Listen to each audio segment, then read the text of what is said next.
নিরামিষের দিনে ভীষণ মজার এই রেসিপিটা কিন্তু খুব সহজেই বানিয়ে নিতে পারবে। কোনো রকম পেঁয়াজ রসুন ছাড়াই কিন্তু খুব মজার রেসিপিটা তৈরি করে নেওয়া যায়।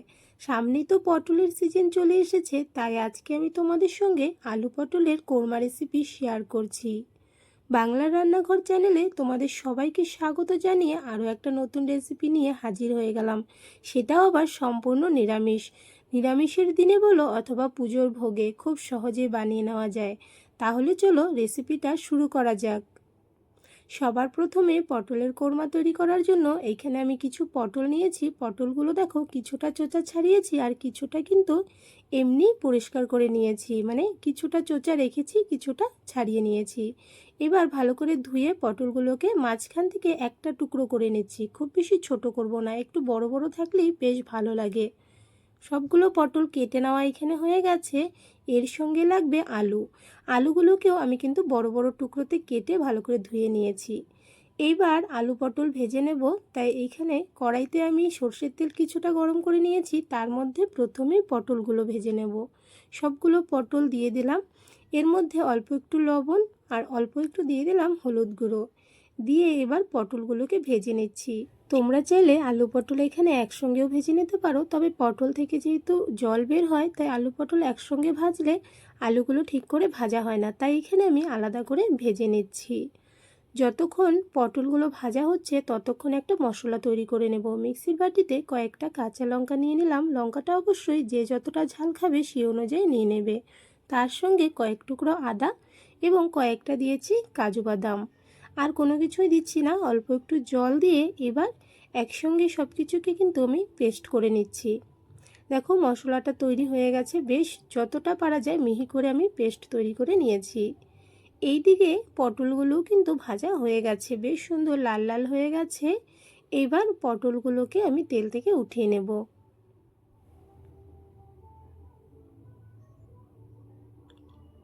সবগুলো পটল উঠিয়ে নিলাম। বাকি যে তেলটা রয়েছে এর মধ্যে আলুগুলো দিয়ে দিলাম।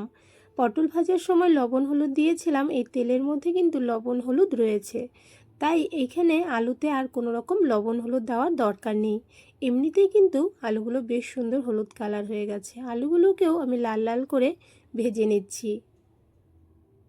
আর আলুগুলো এখানে আমি বড় বড় টুকরো কেটেছি, তোমরা চাইলে আরও একটু ছোট করেও কাটতে পারো, তবে আমার কাছে একটু বড় বড় করে কাটলে বেশ ভালো লাগে, তাই আমি এরকম বড় করে কেটে নিয়েছি। এবার দেখো আলুগুলো ভাজা হয়ে গেছে। আলুগুলোকেও তেল থেকে উঠিয়ে নিচ্ছি। এর মধ্যে আরও কিছুটা তেল অ্যাড করেছি। এবার দিয়েছি রিফাইন অয়েল। তোমরা চাইলে পুরো রেসিপিটা সর্ষের তেলে করতে পারো। এর মধ্যে দুটো শুকনো লঙ্কা, একটা তেজপাতার হাফ ফোড়নে দিলাম, তার সঙ্গে গোটা গরম মশলা দিয়েছি ফোড়নে।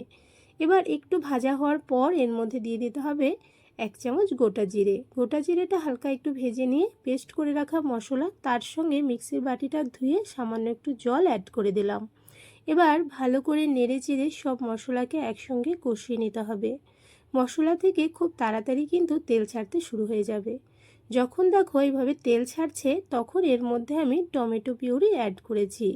বড় সাইজের একটা টমেটোকে আমি পিউরি করে নিয়েছিলাম। টমেটো পিউরি দিয়ে ভালো করে কিছুক্ষণ কষাতে হবে। টমেটো যদি ভালো করে কষানো না হয় তাহলে কিন্তু টমেটোর কাঁচা গন্ধ থেকে যায়, তাই টমেটো পিউরি দেওয়ার পর খুব ভালো করে কিন্তু 2-3 মিনিটের মতন মিডিয়াম আঁচে আমি মশলাটা কষিয়ে নিচ্ছি। দেখো মশলা থেকে যখন এরকম তেল ছাড়ছে তখন অ্যাড করছি গুঁড়ো মশলা। হাফ চামচ হলুদ গুঁড়ো, 1 চামচ দিয়েছি ধনে গুঁড়ো, 1 চামচ জিরের গুঁড়ো, ছোটো চামচের 1 চামচ দিয়েছি লাল লঙ্কার গুঁড়ো, তার সঙ্গে অল্প একটু গরম মশলার গুঁড়ো আর সামান্য একটু দিয়েছি চিনি। চিনিটা কিন্তু যে কোনো নিরামিষ রেসিপিতে দিলে ভালো লাগে, তবে তোমরা যদি পছন্দ না করো তবে স্কিপ করতে পারো। এর সঙ্গে পরিমাণ মতো দিয়েছি লবণ। এবার এই সব মশলাকে একসঙ্গে মিডিয়াম আঁচে ভালো করে কষিয়ে নিতে হবে। মশলা দেখো বেশ সুন্দর কষানো হয়ে গেছে, জলটা কিন্তু পুরোপুরি শুকিয়ে হালকা হালকা তেল ছাড়ছে। এই সময় এর মধ্যে অ্যাড করে দিতে হবে ভেজে রাখা আলু এবং পটল। একসঙ্গে অ্যাড করে দিলাম, দিয়ে ভালো করে নেড়ে চেড়ে 1-2 মিনিটের মতন এগুলোকেও মশলার সঙ্গে ভেজে নিচ্ছি। এতে করে মশলার ফ্লেভার খুব সুন্দরভাবে আলু পটলের ভেতর ঢুকবে, বেশ ভালো লাগবে। এবার ভেজে নেওয়ার পর এর মধ্যে অ্যাড করে দিলাম 1 কাপ লিকুইড দুধ। লিকুইড দুধ না থাকলে গুঁড়ো দুধ 1 কাপ জলে 2 চামচ গুঁড়ো দুধ গুলেও এর মধ্যে অ্যাড করতে পারো। তার সঙ্গে অল্প একটু প্রায় হাফ কাপের মতন দিয়েছি জল। এবার ভালো করে নেড়ে চেড়ে এটাকে কিন্তু কিছুক্ষণ ফুটতে দেব। আর এর ঢাকনাটা লাগিয়ে দেব, এতে করে আলু পটল খুব সুন্দরভাবে সেদ্ধ হয়ে যাবে। আর আমার এই আলু পটলের কোরমা রেসিপিটা তোমাদের কাছে কেমন লাগলো অবশ্যই কিন্তু কমেন্টসে জানাতে ভুলো না। ভালো লাগলে লাইক করো, শেয়ার করো, এবং এই চ্যানেলে যদি তোমরা নতুন হয়ে থাকো চ্যানেলটাকে সাবস্ক্রাইব করে নিও। এই চ্যানেলে আপলোড করা যে কোনো নতুন নতুন রেসিপির ভিডিওর আপডেট সবার প্রথমে পাওয়ার জন্য। এইদিকে দেখো ঢাকনাটা খুলে নিয়েছি প্রায় 5 মিনিট পর, আর আলু পটলের কোরমা কিন্তু একদম রেডি হয়ে গেছে। বেশ গাঢ় হয়ে এসেছে গ্রেভিটা। এই সময় উপর থেকে অল্প ঘি ছড়িয়ে দিলাম আর গ্যাসটা কিন্তু বন্ধ করে দিয়েছি। এবার ভালো করে নেড়ে চেড়ে নামিয়ে নিলেই কিন্তু আলু পটলের কোরমা একদম রেডি। খেতে কিন্তু ভীষণ মজার হয়। নিরামিষের দিনে এইরকম একটা রেসিপি থাকলে আর কোনো কিছুরই দরকার পড়বে না। নিরামিষের দিনে এইরকম একটা রেসিপি বানিয়ে দেখো, আশা করছি তোমাদের কাছেও ভালো লাগবে। দেখো রেসিপিটা কিন্তু আমার একদম রেডি হয়ে গেছে।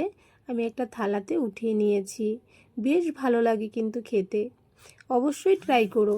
আর এইরকমই আরও একটা নতুন রেসিপি ভিডিও নিয়ে তোমাদের সঙ্গে আবারও দেখা হবে। আজকের জন্য বাই বাই।